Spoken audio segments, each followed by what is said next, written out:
കോൺഗ്രസുമായി ഇടഞ്ഞുനിന്ന ശശി തരൂരിനെ അനുനയിപ്പിക്കാൻ ഇടപെട്ടത് KPCC. തരൂർ പാർട്ടി വിട്ടാൽ തിരിച്ചടി ഉണ്ടാകുമെന്ന വിലയിരുത്തൽ KPCC നേതൃത്വം AICC അറിയിച്ചതിന് പിന്നാലെയായിരുന്നു ഈ അനുനയ ചർച്ച. പ്രശ്നപരിഹാരത്തിനൊടുവിൽ KPCC ആസ്ഥാനത്തെത്തിയ തരൂർ തിരഞ്ഞെടുപ്പ് പ്രവർത്തനങ്ങളിൽ സജീവമാകുമെന്ന് വ്യക്തമാക്കി.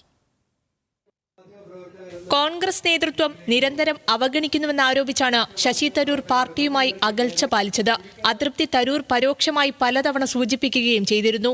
കോൺഗ്രസ് നയങ്ങൾക്ക് വിരുദ്ധമായ നിലപാട് പല വിഷയങ്ങളിലും സ്വീകരിച്ചിരുന്നെങ്കിലും തരൂർ പോയാൽ തെക്കൻ കേരളത്തിൽ വലിയ തിരിച്ചടിയുണ്ടാകുമെന്ന് KPCC ദേശീയ നേതൃത്വത്തെ അറിയിക്കുകയായിരുന്നു. MP-മാരായ MK രാഘവനും ഷാഫി പറമ്പിലുമാണ് നേതൃത്വവുമായി സംസാരിച്ചത്. പ്രശ്നപരിഹാരത്തിന് പിന്നാലെ കേരളത്തിലെത്തിയ തരൂർ KPCC ആസ്ഥാനത്ത് സംഘടിപ്പിച്ച മഹാത്മാഗാന്ധി രക്തസാക്ഷി അനുസ്മരണ പരിപാടിയിൽ പങ്കെടുത്തു.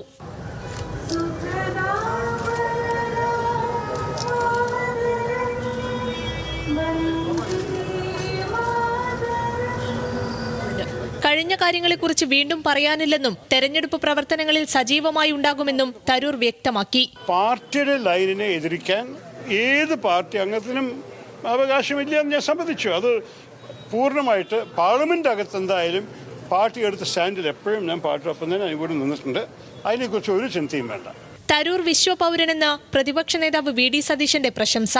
ഈ തെരഞ്ഞെടുപ്പിൽ അദ്ദേഹത്തിന്റെ മുഖം കേരളത്തിലെ 140 നിയോജകമണ്ഡലങ്ങളുണ്ടാവും. UDF-നെ 100 സീറ്റിലധികം വാങ്ങി തിരിച്ചു കൊണ്ടുവരാൻ വേണ്ടിയുള്ള ഞങ്ങളുടെ പോരാട്ടത്തിന്റെ മുൻനിരയിൽ ഞങ്ങളുടെ അഭിമാനമായ ശശി തരൂരുണ്ടാവും. തരൂർ പാർട്ടി വിടുമെന്ന വാർത്ത മാധ്യമ സൃഷ്ടി മാത്രമെന്ന് AICC general secretary KC Venugopal. അദ്ദേഹം കോൺഗ്രസ് പാർട്ടിയുടെ തെരഞ്ഞെടുപ്പ് ക്യാമ്പയിനിൽ വളരെ സജീവമായി ശക്തമായിട്ട് പാർട്ടി നിർദ്ദേശങ്ങളുമായി ബന്ധപ്പെട്ടുണ്ടാകും എന്നുള്ള കാര്യം നിങ്ങൾക്ക് ഉറപ്പിക്കാം. ശശി തരൂർ അടിസ്ഥാന മൂല്യങ്ങളിൽ വിട്ടുവീഴ്ച ചെയ്യാത്ത നേതാവെന്ന് KPCC vice president M. Liju hello Malayalam leaders മോർണിംഗിൽ പറഞ്ഞു. ഒരു രാഷ്ട്രീയക്കാരൻ എന്ന തരത്തിലല്ലാതെ അതിനപ്പുറത്ത് മാനങ്ങളുള്ള, അതിനപ്പുറത്ത് പ്രാധാന്യമുള്ള ഒരു വ്യക്തി എന്ന നിലയിൽ അദ്ദേഹത്തിനുണ്ടാകുന്ന ചെറിയ അഭിപ്രായം അല്ലെങ്കിൽ അദ്ദേഹത്തിനുണ്ടാകുന്ന ചെറിയ ബുദ്ധിമുട്ടുകൾക്ക് പോലും വലിയ വാർത്താ പ്രാധാന്യങ്ങൾ ലഭിക്കാറുണ്ട്.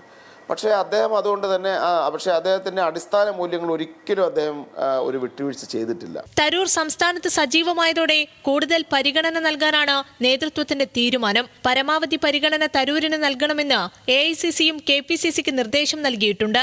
ന്യൂസ് മലയാളം, തിരുവനന്തപുരം.